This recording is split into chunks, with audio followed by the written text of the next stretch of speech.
A few months ago, I started making a Naruto trailer in 150 days. And after 2 months of work, I finished.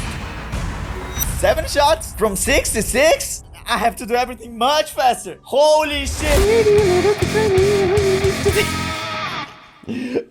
Good thing the scene I have to create now is very easy to do. Madara just creates a Susanoo, then launches a giant meteor, and everyone's like... I already had the ridiculous paper outfit I made in the last video, and it was good for something, I think. Just used some kid Sharpie and the result was this. And last year, my first successful video was this one, of Madara. So I think I already have the technique to do it, and it will be very easy to do it again, right? Just today should be enough. But then something happened. I received this audio. Is this some new united army? Very well then. We will do this my way. Madara's official voice actor will help me in the video, so I have to do much better than before. I have to impress him. The face I created for the last video, throw it away, it has to be better. Remake everything. The hair I did for the last video, cutting my own hair, throw it away. It has to be better. Use Blender, remaking 3D, Gun, throw it away, redo everything. I even made it move a little bit in the beginning. No one will see it, but I will, I think. And now it's time for Susanoo. The last one I did was 2D. Everything very simple. Did it work? Yes, it worked. It has many advantages to do. It's easier and faster. You just have to use an image. Throw it all away! Redo everything in 3D. Start modeling Susanoo based on the anime reference until I have a good result. Mirror, skeleton, put it in position, ready. Now all that's missing is the chakra effects. So I have the easy and fast option. Just distort the image using 2D effects like I did in the first Susanoo. Or the better but slower option. Simulate debris smokes using Ambergen with simulated physics and stuff that I don't know how to do honestly. And after 5 hours pressing some random buttons, somehow I got this. But I didn't even know how to render it properly, which is the most important part, because that's how I can actually use what I did in other softwares. So I improvised. I just recorded my computer screen, and that's it. Low quality, but good enough. Chilix Solutions! And now it's time to do Kakashi. I set everything up with my expensive equipment, but I didn't have the clothes and my paper abilities wouldn't be enough. But I have a friend with a very good costume. Could you come to Brazil to be Kakashi in my next video? To Brazil? Can't I just record it here? Bro, my whole equipment is set up. Janice, I'm a very busy man. There's no way I'm flying all the way to Brazil. Oh, that's a shame. Because I'm wearing that dress. Deal. Ladies and gentlemen, all the way from Germany, Chris!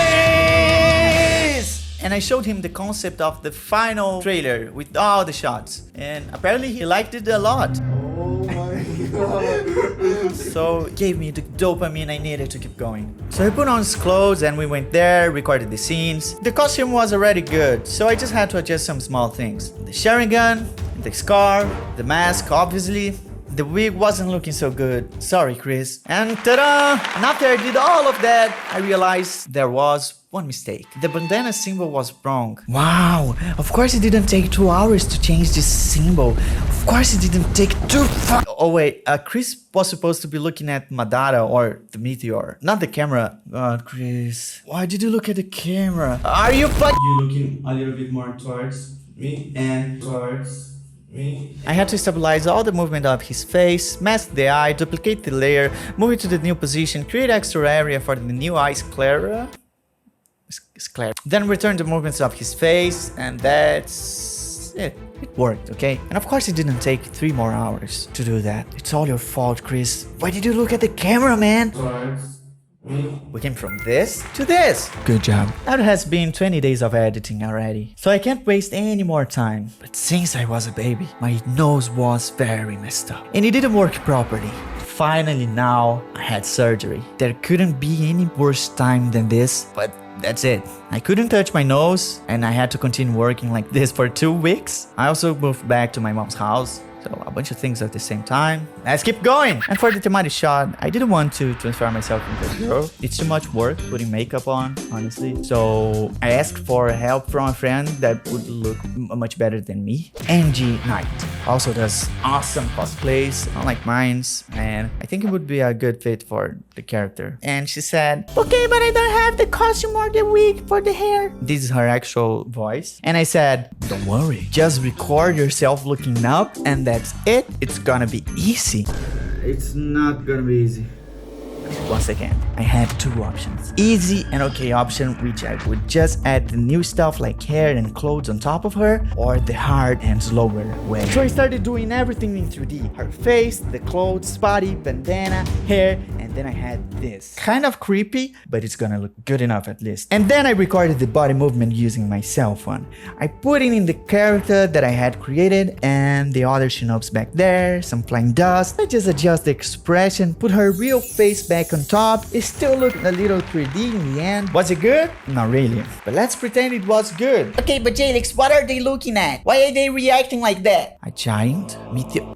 Cara, como se fala meteor também? Meteor. A giant meteor is falling from the sky because Madara. Well, this scene has to have a very big environment. So just make the ground with some texture, the sun, some mountains, fog, and finally the sand pillar stones. To make the sand pillar, it's very easy. Make a rectangle, subdivide it, and then put noise to distort randomly. And you say, and how are you gonna do the meteor? Same thing, but using a sphere. The camera is going backwards and the little people are looking up. So I just take several copies of Kakashi and then I made this shading node system that I was very proud of. It automatically changes the color of the character's clothes and color of the hair changes, the tints change, so it looks less like copies. It doesn't look so good, but I think it was worth it. But then I saw that you can't even see the difference when I put the light on. 2 hours wasted! The camera go backwards, the meteor comes, and now I just need the cherry on top. Clouds. And since I already learned how to use Ambergen, it will be very useful. I take the cloud system, put a collider, and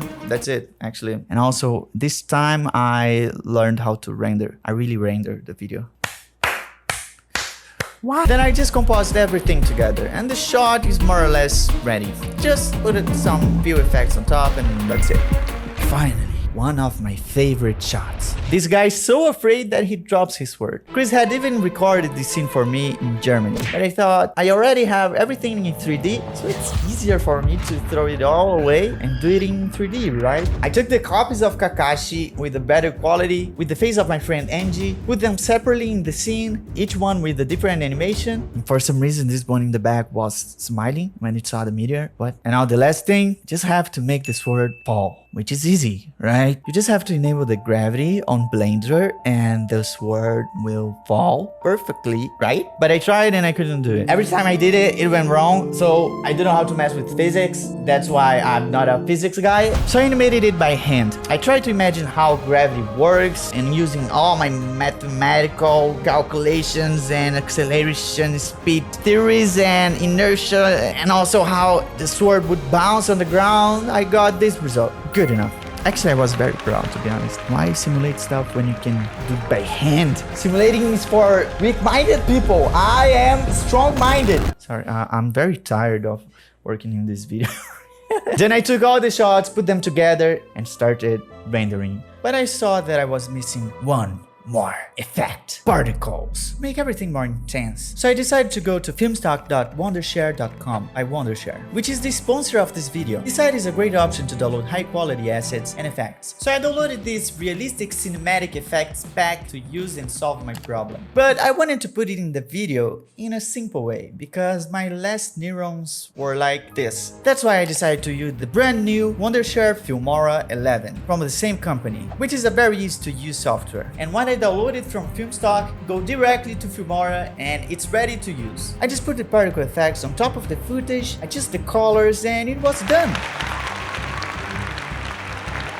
They also have this pretty cool integrated bar to search from a lot of different effects and assets from film stock. It makes everything even easier. Just drag and drop and it's done. So with the green screen support, new AI portrait, new blue effects, Boris effects support, and a lot more tools, you can do even more complex things in a very easy way. Thanks to Wondershare for sponsoring this video, and if you want to edit things very easily, Wondershare, Filmora, and Filmstock are free to download. Come on, use my link in the description. Finally, 5 more shots done. Epic moment. And after all of that, enjoy the final video.